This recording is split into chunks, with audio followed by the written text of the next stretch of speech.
ไปขวบนี้พอแห้งได้หรอข่อยเอา เด้เอาใส่น้ำกันก็ได้ตัวหลวงบ่แม่นเว้าผิดเว้ามั่วเว้าถูก เอาหน่อยถือเอา ถือเอาหน่อย ถือพักลงมา โอ้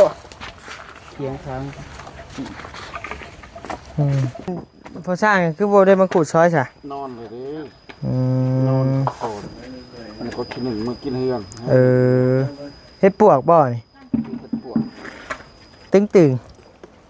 เปิดมาคือเหี่ยว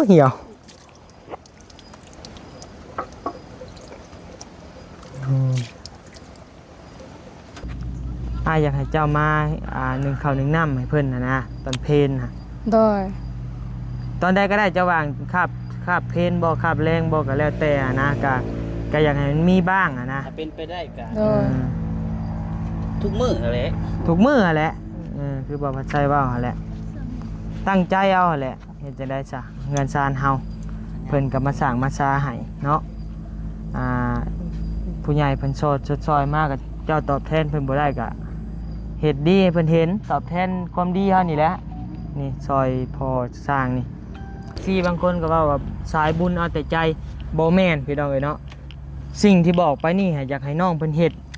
ดีต่อโตน้องเพิ่นได้กับน้องเพิ่นได้บ่นิวบ่ได้เด้อพี่น้องเด้อบ่นิวว่าในนี่รถได้ยอดวิวพี่น้องเอ้ยไปแลกเอากับ YouTube เพื่อได้เงินมานั่นแหละคือบ่นิวว่าเลยเดือนหนึ่งบ่นิวได้ 8,000 บาทพี่น้องเอ้ยบ่นิวสิกินหยังฮะกับพี่น้องก็อาจจะฮู้ดูพ่อแม่ FC เพิ่นคนที่เข้าใจเพิ่นก็สิฮู้อยู่ดอกนะพี่น้องเนาะบ่นิวสั่งสอนมานี่ก็อยากให้น้องเพิ่นได้พี่น้องเอ้ยเนาะอยากให้น้องเพิ่นมื่นตาอาปากคือหมู่คือคู่บ้านเมืองได้นะพี่น้องเนาะก็อยากให้น้องมีแต่ตั้งมกตั้งใจเอาเลยเด้อเฮ็ดให้มันดีแหละ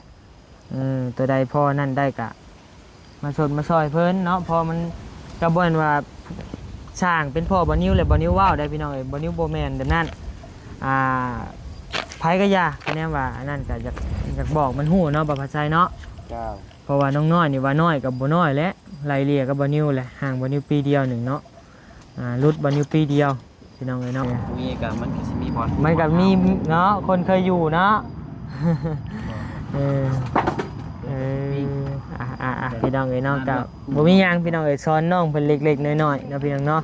ก็อยากให้น้องเพิ่นได้น้องเพิ่นมีมือตาอาปากคือหมู่คือครูเพิ่นเนาะพี่น้องเนาะบัดนี้ก็บ่อยากเว้าหลายเนาะพี่น้องเนาะก็ยันว่าพี่น้องว่าเว้าเอาแต่ใจพี่น้องเอ้ยน้องก็บ่ได้เอาแต่ใจพี่น้องเอ้ยเนาะคะแนนว่าน้องเพิ่นบ่อยากได้ดีบ่อยากมือตาอาปากได้คือหมู่คือครูบ่อยากให้พี่น้องพ่อแม่ FC เพิ่นที่ใจบุญอยากช่วยเหลือกะแล้วแต่น้องเพิ่นอยากอีเล็ดในนั่งเดี๋ยวไปก็เรื่องแต่น้องเพิ่นนะพี่แห่งกลัวเฮียนแล้วติ ไปศึกษาเองแล้วเขาบอกเด้เฮ็ดไม่น้อยน้องแม่นี่แห่งไวกูฮอดให้ไปศึกษาให้ไปได้ตองเองนี่นะตัวนี้แหละถึกบ่ตาเว้าก็ถึกพี่น้องเอ้ยเนาะไวกูฮอดในครูเพิ่นจดแท็ก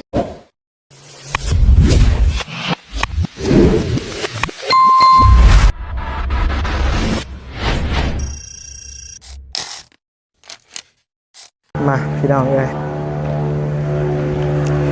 เอาพี่น้องเอ้ยเนาะขอกราบทักทายสบายดีเด้อพี่น้องหมดทุกคู่ทุกคนแล้วพี่น้องเนาะกลับมาพบมาพ่อกับบ้านนี้อีกแล้วพี่น้องเอ้ยเนาะอยู่แม่นก็เดี๋ยวบอกน้องน้อยฮู้จักอยู่หามาพี่บริการโฆษณาลูกคิดบ่ พี่น้องเอ้ยกลับมาพบมาพ่อกันอยู่เฮือนน้องน้อยอีกแล้วเด้อพี่น้องเด้อนำมาพบกับบ่าวนิวพี่น้องเอ้ยเนาะจะเอาตามหนอกคนละบ่ค่อยใส่แล้วเรียบร้อยแล้วมีแต่ซอยแหละซอยจากโต้บ่โต้หนึ่งบ่หรือ2โต้ปิ้งเรื่องซอยเนาะแม่นซอยอันเฮาเฮ็ดอันตำหั่นเด้โต้หนึ่งก็พอแล้วข่อยว่าบ่ปานใดดอกตำปิ้งข่อยอยากปิ้งไผแห้งโอ้ยสุดเท่านั้นพี่น้องเอ้ยเนาะปิ้งปลาหมึกได้พี่น้องเอ้ยเนาะกะพี่น้องเอ้ยเปิดคลิปนี้มากับพอดีน้องน้อยเพิ่นก็มาแล้วละพี่น้องเนาะกะมาก็เป็นเวลา 2 โมงกว่าๆเพิ่นมาฮอดพี่ก็ได้พี่น้องเอ้ยเนาะจะทิชชู่มาด้วยใช้ทิชชู่ทิชชู่บ่มีซ้ำเฮ้ยทิชชู่ขอเกณฑ์น้ำพอจ้ะนะบ่ไปถามมึงดูน้อยถามทิชชู่กับพ่อให้มาเบิ่งดูถามทิชชู่กับพ่อให้มาเบิ่งดูได้ล่ะ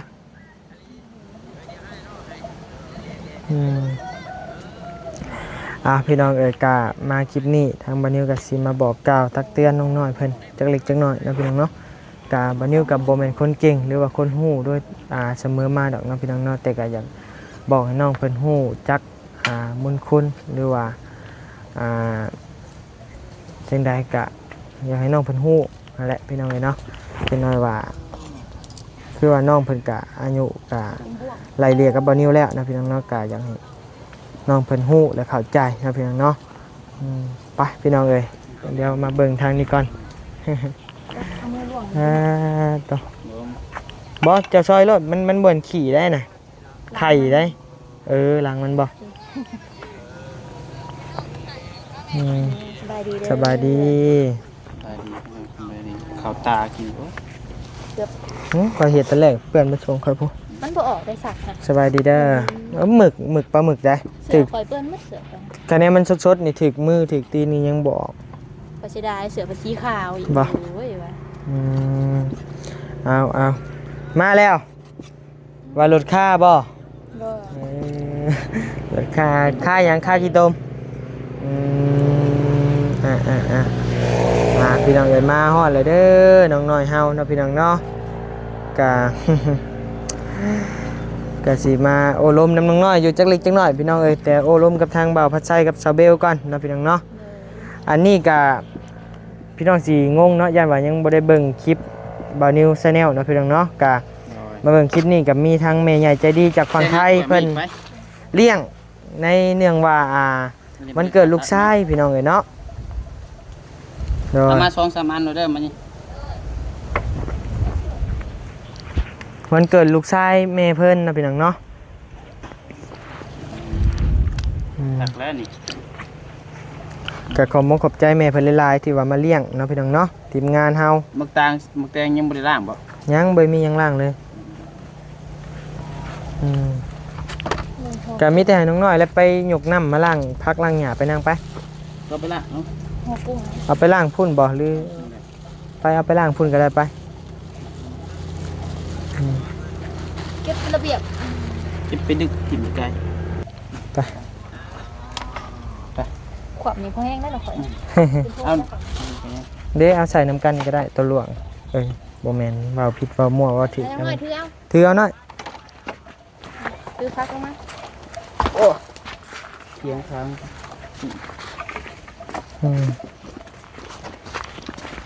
ไปพี่น้องทีมงานแม่ครัว เตะบ่ได้ลงเนาะ นี่แหละเข้าใจความรู้สึกข่อยบ่ตอนเฮ็ดกินน่ะ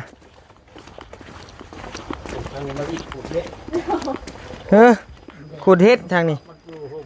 ใช้อันพอสร้างคือบ่ได้มาขูดซอยซะ นอนเลยดิ นอน โอนมันก็ที่หนึ่งมือกินเฮือน เฮ็ดปวกบ่นี่ เฮ็ดปวกเฮ็ดละงู โดยสบายดีเด้อสิเมื่อมื้อนี้ติ แรงแล้ว สิก่อนนี่แล้วแหละก็เมื่อเลยติ บ่แล้วแล้วก็เต็ม บ่เบื้องหน้านะ เต็มห้อง พอสร้างก็สิเมื่อนำบ่พอสร้างดาวเฮ้ยอยู่นี่แล้วอยู่กับผู้สาว ชาวบ้าน มีผู้สาวบ้านนี่บ่ ไปดำนา ว่าไปดำน้าซอยผู้สาวแม่เมื่อยยังไงน่ะพอสั่งหลวงพอสั่งหลวงพอสั่งดาว ไปทางไหนสายสาว อ้าวก็ไปดำนากินข้าวน้ำข้าวพุ่นแหละเนาะเมื่อยยัง คอย เมื่อซะอยากเมื่อกับเมื่อ ใส่น้ำแข็งก็ได้เนาะใส่น้ำแข็งกับเกลือ โดย น้ำอะไรไม่ดิเอาน้ำล้างน้ำอะไรไม่ดิ ได้แล้วนี่กะ แม่เฮือนนี่หลายตุกดี ได้แล้วนี่กะ ล้างพุ่งล้างอะไรเอาน้ำอะไรไม่ เนี่ยมีโซดาคักอยู่ ใส่กุ้งใส่น้ำปลาก็ได้ด้วย มีสี่ตุกครับกี่ตุกคนเด้อ มีได้เลยมีผัก ปลาน้ำ ขอตุ้มเป็น ได้น่าวิธีวิธันยังเฮ้ย ถึงเขาแล้วนะ เกิดคะแนนมันเข่าเนื้อขนังกระแซบได้แบลเด็บซาเบลวานะไผมาเบอร์บี้อะไรเบิ่ง ต่อไล่ บาร์บี้ บ่ได้โทรหาเราสำบ่อน โทรอยู่เบาอันน่ะโทรบ่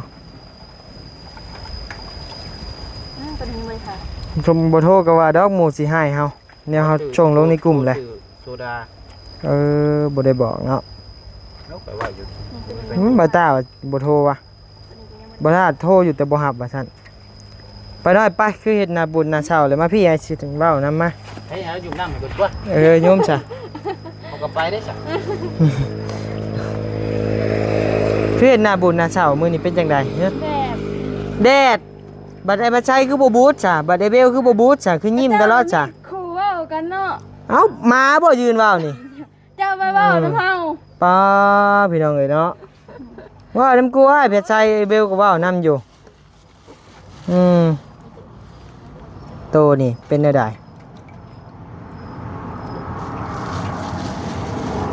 พอสร้างเว้าแนมจะว่าในนั้นพอสร้างยังเครียดแล้วเว้า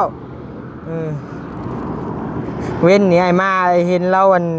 โดดลงมาแต่ทางล้านพูหิวข้าวงึกๆสั่นงักๆอยู่อัน1 โมงยังไปกินข้าวแล้วว่ะยังค่า1ข้าวก็ไปหาซื้อแนวกินอยู่วะ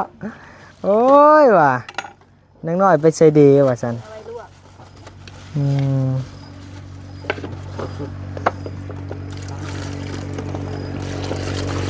ตามตัวเนาะ อู้ตัวใหญ่ค่ะตัวนี้ น้องใหญ่ดีอันนี่อย่ามาใกล้ แล้วก็บ่า ดูดังเลย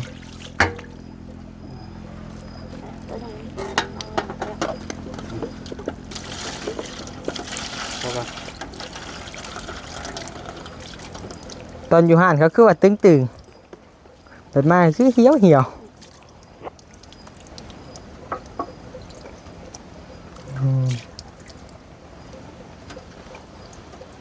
อตัวกุ้งนะเราเดิน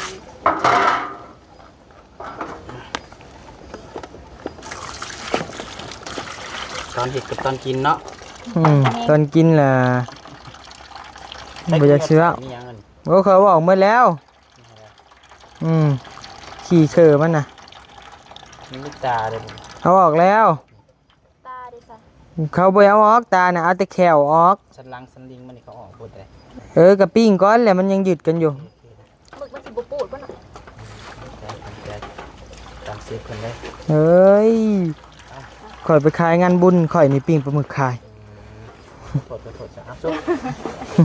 เราบ่ฮู้ฮะ เฮาผู้กินเฮาสันสังเกตแต่ภายนอกเด้ เอาเฮ็ดเป็นเพื่อนเป็นแม่เฮ็ดให้กิน อืม ซื้อกินเฮา ล้างบ่ได้เดี๋ยวมันสิออกล้างนั่น เห็นบอกจะเสื้อได้เสพนะ ยานมันออกเลยบอกเกี่ยงดิ มันสิออกนำของแซ่บด้วยน่ะ โอ้ยดูดจอด ลวกไม่ยำ ลวกก็ได้ทอดก็ได้ทอดก็แซ่บ ตำเลยก็ลวกตำเลย บ่แซ่บเด้กระดูก ต้มมาไปลวกมา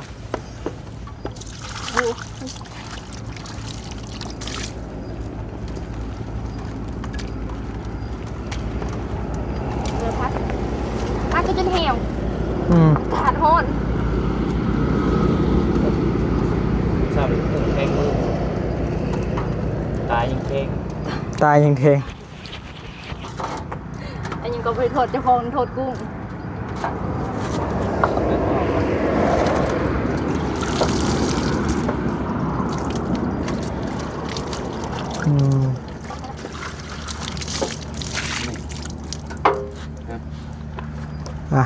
พี่น้องเอ้ย ถึงมาเอาก่อนเนี่ยตีนเลย ค่อยระบบมักได้ใส่กันเกิบเนี่ยมุดมัก มันคะแนนว่าตีนเปียกคือว่าเปียกตลอดเวลาแท้ มันอันนั้นเด้เป็นเกิดเป็นวันซุปเลยเกิดติดแล้วมันเปียก แม่นล่ะเดี๋ยวล่างล้างสิบ่สะอาดมันสิสะอาดมันสิบ่แซ่บ มันสิบ่นัว หน่อยทำนัวออกว่าได้หน่อย หนักเลยละ นะ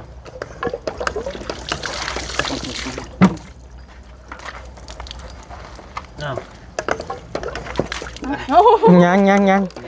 ตัวนี้อยากเปื่อยหลังดูหน่อยโอ้ยเอาอย่างไร มันสิบ่นัวเบล โอ้พักอันนี้ว่าบ่ได้มันเวลาขึ้นมันติดกับแปะกับดินเลยกาด แน่นบ่ เอากาดมันนี่เด้ มันสิเป็นเพลๆ นี่ อืม นี่ เต้คือกะ เต้ เต้คือกะ ใจด่างมีต่างเลย อ้าวน้องขอกับสะอาดแน่เห็นไหมเนี่ย เปิดสะอาดกัน ว่าแต่ว่าเพิ่นสะอาดติ เที่ยงเราสะอาดเลยเขาจะดูข่อย น้องน้อยแห่งบัวป่าอยู่ โอ้น้องน้อยหน้าบูดมื้อนี้หน้าไข่ปันตุลิงพี่น้องเอ้ย เอ้า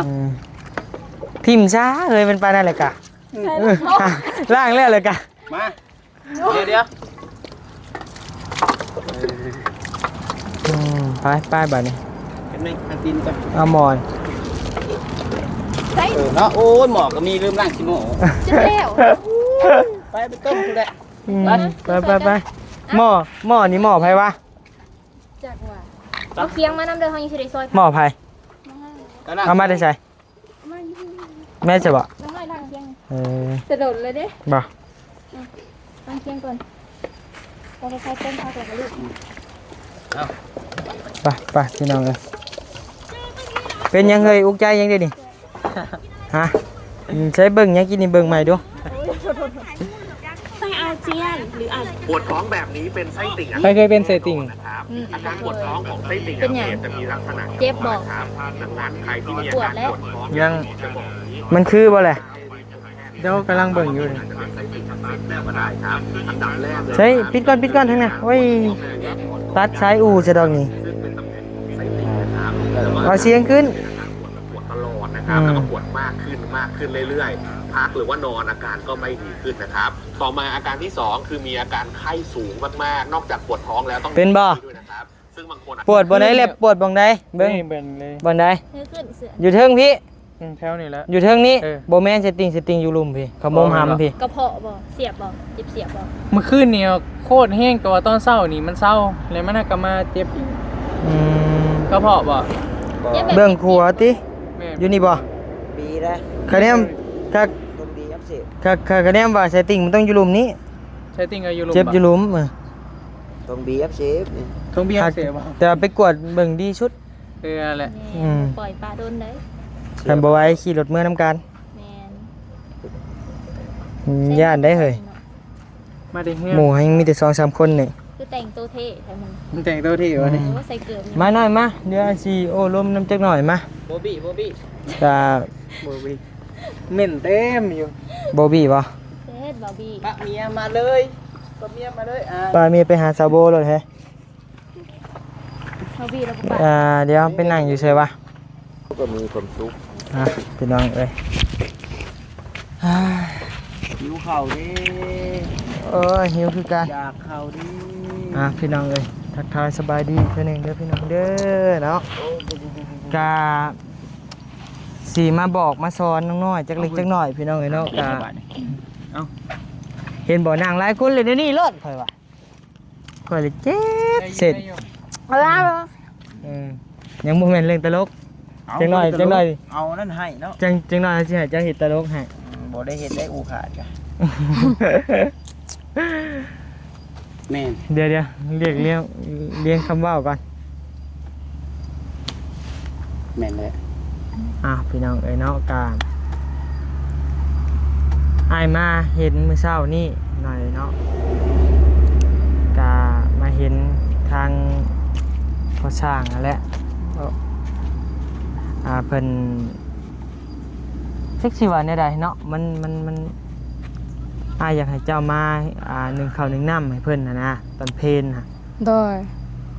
ตอนใดก็ได้เจ้าวางคาบเพลนบ่คาบแรงบ่ก็แล้วแต่นะก็อยากให้มันมีบ้างนะ ถ้าเป็นไปได้ก็ โดย ทุกมื้อแหละ ทุกมื้อแหละคือบ่พัดใช้ว่าแหละตั้งใจเอาแหละเฮ็ดจังได๋ซะเงินซานเฮาเพิ่นก็มาสร้างมาซาให้เนาะผู้ใหญ่เพิ่นซอยมากก็เจ้าตอบแทนเพิ่นบ่ได้ก็เฮ็ดดีให้เพิ่นเห็นตอบแทนความดีเฮานี่แหละนี่ซอยพอสร้างนี่ซอย1ข้าว1น้ำพอเพิ่นลงมาแต่เวียกกินข้าวกินน้ำแล้วก็นอนพักผ่อนเลยแล้วก็เงินเจ้าก็สิแล้วเร็วกว่าเก่าอีก โดย อันนี้มาเพิ่นลงมา12โมงให้มาเว้นนี่1โมงเพิ่นยังบ่ได้กินข้าวสั่นบับเลยไปหาซื้อของกินโอ้ยอ้ายว่ะมัน เอาเป็นเจ้าของบ้าน เพิ่นมาเฮ็ดเวียกกันบ่แม่นบ้านเพิ่นเราเพิ่นอยากได้นั่นได้นี่ แต่พอได้เพิ่นเอิ้นใช้เอิ้นหาเนาะบางเทื่อกะ มันก็สะดวกสบายกันแน่ว่าจะอยู่นะ ก็บ่แม่นว่ายันมี FC บางคนก็เว้าว่าสายบุญเอาแต่ใจบ่แม่นพี่น้องเอ้ยเนาะสิ่งที่บอกไปนี่อยากให้น้องเพิ่นเฮ็ดดีต่อโตน้องเพิ่นได้กับน้องเพิ่นได้บ่นิวบ่ได้เด้อพี่น้องเด้อบ่นิวว่าในนี่รถได้ยอดวิวพี่น้องเอ้ยไปแลกเอากับ YouTube เพื่อได้เงินมานั่นแหละคือบ่นิวว่าเลยเดือนหนึงบ่นิวได้ 8,000 บาทพี่น้องเอ้ยบ่นิวสิกินหยังฮะกับพี่น้องก็อาจจะฮู้ดูพ่อแม่ FC เพิ่นคนที่เข้าใจเพิ่นก็สิฮู้อยู่ดอกนะพี่น้องเนาะบ่นิวสั่งสอนมานี่ก็อยากให้น้องเพิ่นได้พี่น้องเอ้ยเนาะอยากให้น้องเพิ่นมือตาอาปากคือหมู่คือคู่บ้านเมืองได้นะพี่น้องเนาะก็อยากให้น้องเพิ่นเป็นใจผู้ใหญ่เพิ่นสอนมาตอบแทนเพิ่นบ่ได้ก็เฮ็ดดีตอบแทนเพิ่นเนาะเพราะเพิ่นบ่น้อยมกน้อยใจเนาะแต่ทุกมื้อนี้ก็เห็นคอมเมนต์ด้านลบเข้ามาหาเจ้าหลายได้ไปอ่านเบิ่งแล้วด้านลบเข้ามาหลายแหละว่าดีไซน์เจ้านี่มันอยากในใดก็บ่ฮู้นะพี่น้องเอ้ยเนาะก็บ่อยากเว้าพี่น้องเบิ่งเอาเองนะพี่น้องเนาะก็มีแต่ตั้งมกตั้งใจเอาเลยเด้อเฮ็ดให้มันดีแหละตัวใดพอนั่นได้ก็มาสดมาซอยเพิ่นเนาะพอมันก็บ่แม่นว่าสร้างเป็นพ่อบ่นิวแล้วบ่นิวว้าวได้พี่น้องเอ้ยบ่นิวบ่แม่นแบบนั้นไผก็ยาแน่ว่าอันนั้นก็อยากบอกมันฮู้เนาะบ่ภาษาเนาะ เจ้า เพราะว่าน้องน้อยนี่ว่าน้อยกับบ่น้อยและไล่เลี่ยกับบ่นิวแหละห่างบ่นิวปีเดียวหนึ่งเนาะรุดบ่นิวปีเดียวพี่น้องเอ้ยเนาะก็ก็บ่อยากเปรียบเปรยนะบ่ว่าไผดีแล้วก็บ่ว่าไผร้ายนะพี่น้องเอ้ยเนาะก็เฮาก็ยังโตบ่นิวเองนี่ถามว่าดีสุดบ่ก็บ่ดีสุดพี่น้องเอ้ยเนาะก็มีบ้างเนาะแต่ที่ว่าเฮาอันนั้นเนาะพี่น้องเนาะก็บอกเป็นแนวทางน้องเพิ่นให้น้องเพิ่นอันนั้นแหละพี่น้องเอ้ยเนาะก็บ่อยากเว้าหลายก็ยันพ่อแม่ FC เพิ่นว่าบ่นิวนี่เอาแต่ใจหรือว่าสายบุญเอาแต่ใจบางเทื่อก็ได้ ก็บ่เป็นหยังนะพี่น้องเนาะก็วอนพ่อแม่ FC ให้เข้าใจนะพี่น้องเนาะอยากให้น้องน้อยนี่ฮู้จักความพี่น้องเอ้ยเนาะอยากให้น้องน้อยนี่เป็นคนดีฮู้จักความมาแหละพี่น้องเอ้ยบ่นิวจักมาเว้าเนาะได้กับน้องน้อยได้บ่แม่นบ่นิวได้พี่น้องเอ้ยเนาะคะแนนว่าบ่อยากให้ได้นี่ก็เอ้าอยากเป็นใดๆก็เป็นแล้วเนาะบ่เห็นเฮาได้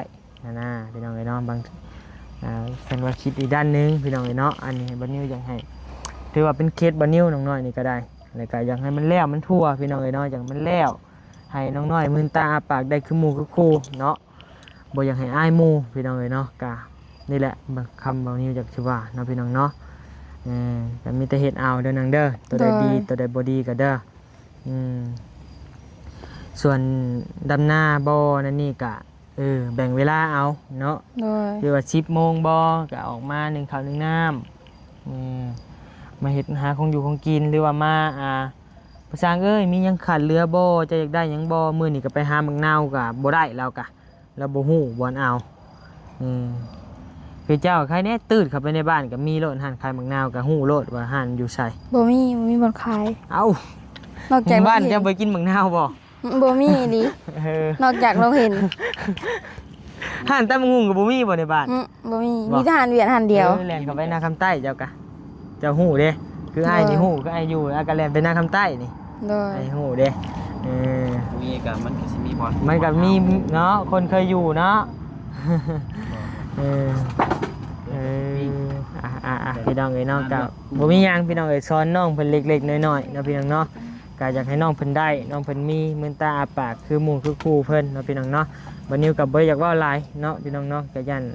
ว่าพี่น้องว่าเว้าเอาแต่ใจพี่น้องเอ้ยเนาะก็บ่ได้เอาแต่ใจพี่น้องเอ้ยเนาะคะแนนว่าน้องเพิ่นบ่อยากได้ดีบ่อยากมือตาอาปากได้คือหมู่คือคู่บ่อยากให้พี่น้องพ่อแม่ FC เพิ่นที่ใจบุญอยากช่วยเหลือกะแล้วแต่น้องเพิ่นอยากอีเล็ดในนังเดี๋ยวไปก็เรื่องแต่น้องเพิ่นเนาะพี่น้องเนาะย้อนว่าเฮาอยากให้น้องเพิ่นได้โดยแม่นย้อนว่าอยากให้นางน้อยเพิ่นได้คือหมู่คือคู่อะไรจังเว้าพี่น้องเอ้ยเนาะแนะนำน้องเพิ่นอันใดมันดีบ่ดีย้อนว่าเพิ่นยังน้อยบ่เพิ่นยังบ่ฮู้หยังคันว่าน้อยก็บ่น้อยก็สิว่าน้อยก็ว่าน้อยสิบ่น้อยก็บ่น้อยแล้วมันไล่เลี่ยกับบ่นิวเด้พี่น้องเนาะก็บ่นิวก็บ่ว่าตัวเองดีอันนี้มันน้อยเด้บ่ตะตลกเนี่ยอย่าซึ้งหลาย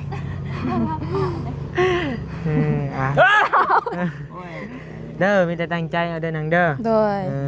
กะ ชื่อ และ ว่าวเลย เฮ็ดเอาในใดมันสิงามหูงามตาในใดมันสิม่วนสิมันในใดมันสิผู้ใหญ่ผู้ตาเพิ่นเฮาย่อง ในกว่านี่ของเพิ่นจะให้กินเนาะในแซ่บๆยังมีหยังก็เอามาสุก อันนี้จริงนี่มันเกิดลูกชายเพิ่นก็เลี้ยงลูกชายเพิ่นพู้นแล้วนี่มาเลี้ยงยังเฮาเนาะความเพิ่นหักแพงเบิ่งกว่านี่เป็น1,000 บาทเพื่อสิหาเงินได้1,000 บาทคันว่าเฮ็ดเวียกรายวันก็มื้อละ300เนาะบ่ตา พูดได้ 3-4 มื้อจังได้เนาะจังได๋ก็ย่าแหละพี่น้องเอ้ยเนาะกะ เน้นอยู่ทั้งสองให้ไปเอาอะไร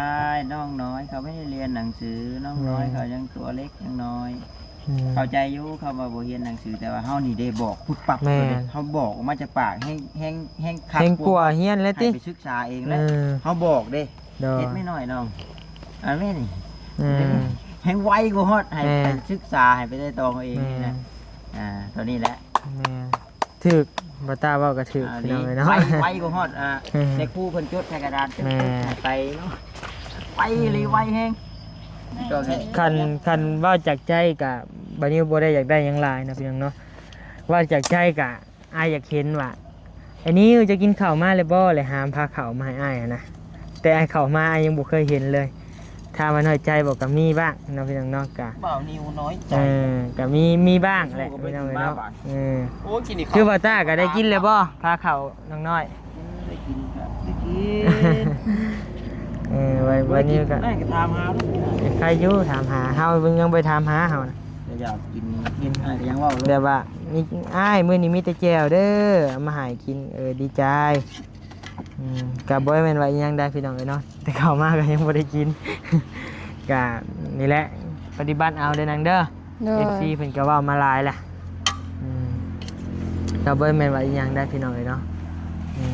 มีแต่อยากให้นั่นแหละอันสอนตอนยังน้อยแหละพี่น้องเอ้ยเนาะสอนตอนยังน้อย ดิบหานไปเซ่น้ำก้อนแล้วก็ สอนตอนยังน้อยให้ฮู้แต่ยังน้อยเนาะพี่น้องเนาะก็บ่ได้อยากได้หยังหลายอยากให้ฮู้ตอนยังน้อยพี่น้องเอ้ยเนาะโอเคพี่น้องเอ้ยเว้าแล้วก็ยืนยาวเด้อพี่น้องเด้อนะสำหรับคลิปนี้บัดนี้ก็สิขอตัวลาก่อนแล้วนะสบายดีจ้ะพี่น้องคิดเห็นได้ก็คอมเมนต์ลงมาในใต้คลิปบัดนี้เด้อพี่น้องเด้อเนาะบัดนี้ว่าถูกหรือผิดก็ถ้าผิดก็ขอโทษขออภัยนำหลายๆถ้าถูกก็ขอมขอบใจหลายๆเด้อพี่น้องเด้อที่ว่า ตัด เบิ่ง เล เนี่ย ย ถูกบ่ ถือไอ้ชวนที่เฮาคิด แม่น FC ผู้ที่เพิ่นคิดบ่ถือกับเพิ่นก็บ่ถือความคิดให้มันเด้ ของใครของมันเนาะ ดีแต่ก็บ่เห็นดี ลูกร้อยพ่อพันแม่เด้ โดย ความคิดความเห็นมันแตกต่างกันอ แต่ ยู่ ว่า แล้ว เฮาก็คิดว่าเฮาเฮ็ดดีแล้วเฮาก็พอ โดย แต่ว่าสิ่งที่น้องนิวเพิ่นเว้าเพิ่นก็เพื่ออยากให้ FC ย่องน้องน้อย โดยอยากให้ FC หักแพงน้องน้อยอะแหละอยากให้ผู้ใหญ่ใจดีหักแพงน้องน้อยอะแหละก็ประมาณนั้น พังแล้วสิ ตัวใดเอาไปได้ตัวน่ะ ยังเอาบ่แม่นบ่เอ้ย เอาได้เลยพี่น้องเอ้ยอยู่ดีมีแห้งเด้อพี่น้องเด้อหวังว่าพี่น้องสิเข้าใจแล้วพี่น้องเนาะ เอามาเบิ่ง อื นั่น ม